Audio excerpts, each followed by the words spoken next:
Hello and welcome back to the channel of TS Gupta. কেমন আছেন আপনারা সবাই? চলুন আজকের রেসিপিটা হচ্ছে কি সয়াবিন কিমা। হ্যাঁ, সয়াবিন একটু বেশি হয়ে যাচ্ছে নাকি? চলুন, বয়েলড ওয়াটারটাকে আমরা অ্যাড করছি সোয়া চাংসের উপরে। এটাকে বেশ 30 মিনিটস মতন আমরা রেখে দেবো, মানে সেট অ্যাসাইড করে আমরা বাকি কাজগুলো নিপটাবো।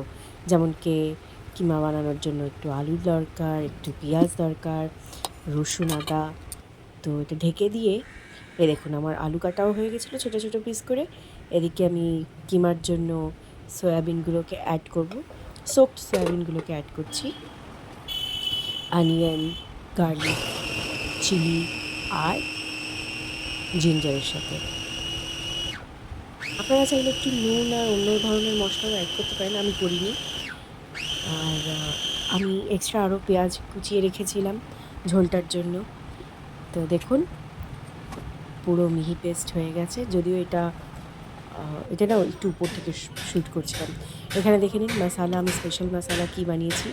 বেসনটা দেওয়ার একটাই রিজন, আমি পেঁয়াজ বাটাটা না দিলে তাহলে আমি কীভাবে করছি। আজকেও ইন্ডাকশানেই বানাবো।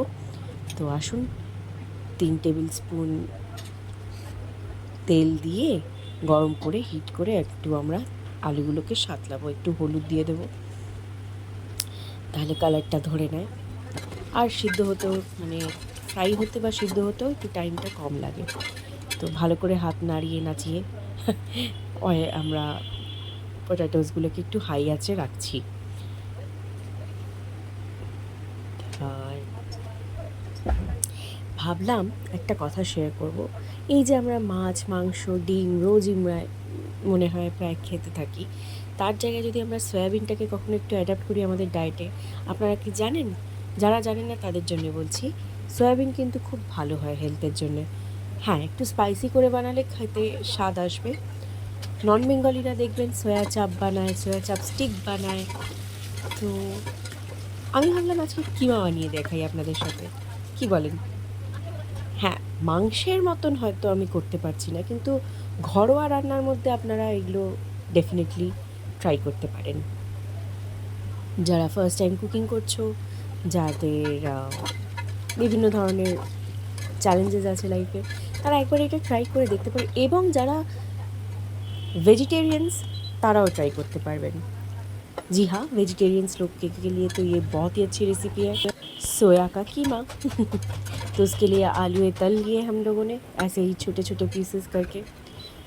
আমি 3টে ল্যাঙ্গুয়েজেই চেষ্টা করি বলার, সো দ্যাট কারোর ইস্যু না হোক বুঝতে। তো এটাতে একটাই কী বলবো, বেনিফিশিয়ারি জিনিস আমার মনে হচ্ছে, তেল ছেটে না। তেলটা একটু কম মনে হলো, তাই জন্য আমি তেলটা আবার অ্যাড করছি। আপনারা চাইলে মাখন ঘিয়ের ইস্তেমালও করতে পারেন। আমি এর মধ্যে একটু চিনি, দারচিনি, লবঙ্গ, এলাচ আর কী বলুন তো, বে লিফ, তেজপাতা দিয়ে দিলাম। একটাই দিলাম, দ্যাটস এনাফ আই থিঙ্ক। চাইলে আপনারা জিরাটাও অ্যাড করতে পারতেন, আমি করিনি। আর যেমন বলেছিলাম, কুচনো পেঁয়াজ আর আদাগুলোকে আমরা দিয়ে দিলাম। ওহো, একটা ওইদিকে পড়ে গেল, দেখুন, সরি, পরোটা অ্যাড হয়ে যাবে। তো ভালো করে গরম করবো। আর এই পেস্টটা যেটা আমি তখন বলছিলাম, এটাকে কিন্তু খুব ভালোভাবে পেস্টটা গুলতে হবে। কেন বলুন তো, সরি, যদি লাম্পস থেকে যায় তাহলে কিন্তু আমাদের ডিশটার স্বাদই মিটে যাবে, বাজে হয়ে যাবে।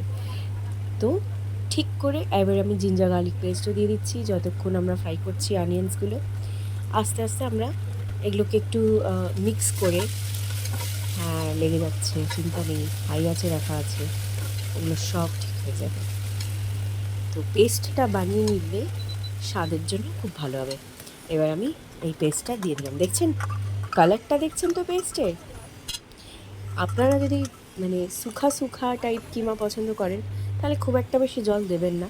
আমি একটু ঝোলঝোলা পছন্দ করি, তো তাই জন্য একটু জলটা বেশি ইউজ করে নেব। তো দেখছেন কালারটা?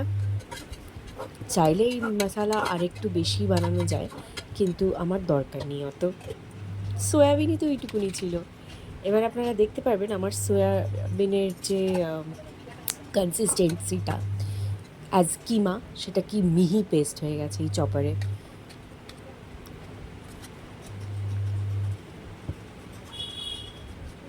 দেখলেন একদম।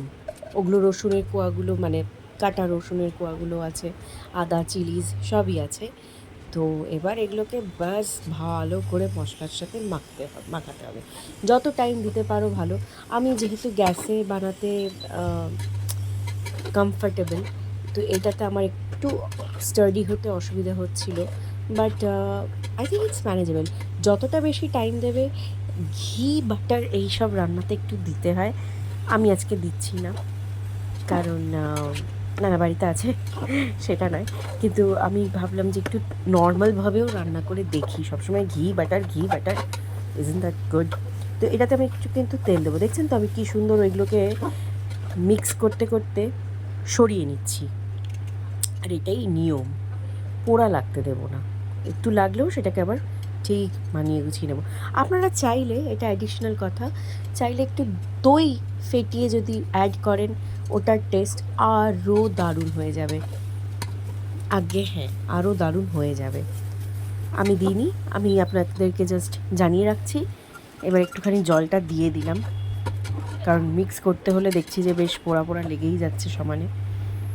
আর হ্যাঁ, জলটা দিয়ে দিলাম যাতে যা যা এক্সেস ছিল। নুনটা একটু বেশি দেবেন, আর এই তেলে সাতলানো আলুগুলোকেও দিয়ে দিচ্ছি। নুনটা একটু অ্যাডজাস্টেবল, আপনাদের স্বাদ অনুসারে আপনারা এটা দেবেন। আমি আরেকটু গোলমরিচ পাউডার দিয়ে দিলাম, কারণ কিমা বলে কথা, পাঁঠার মাংসের কিমা যেরকম হয় ওইভাবেই চেষ্টা করছি বানাবার, সিম্পলভাবে। অত র্যাভিশিং, কেননা র্যাভিশিং না কথাটা, সরি, অত ডিলিশিয়াস হবে না, কেননা ঘি বাটারটা আমি অ্যাভয়েড করছি আজকে। কিন্তু এটাও খেতে খারাপ হবে না, সিম্পল রান্নার মধ্যে ঠিকই আছে। আর বেসনটা দেওয়ার জন্যই দেখুন ওটা লেগে গেছিলো।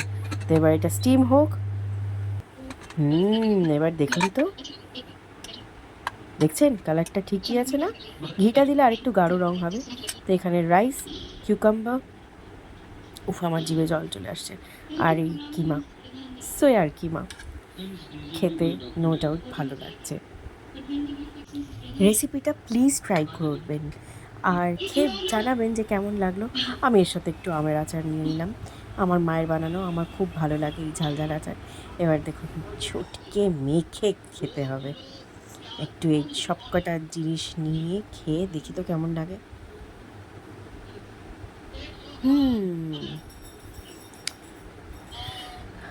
লাভলি।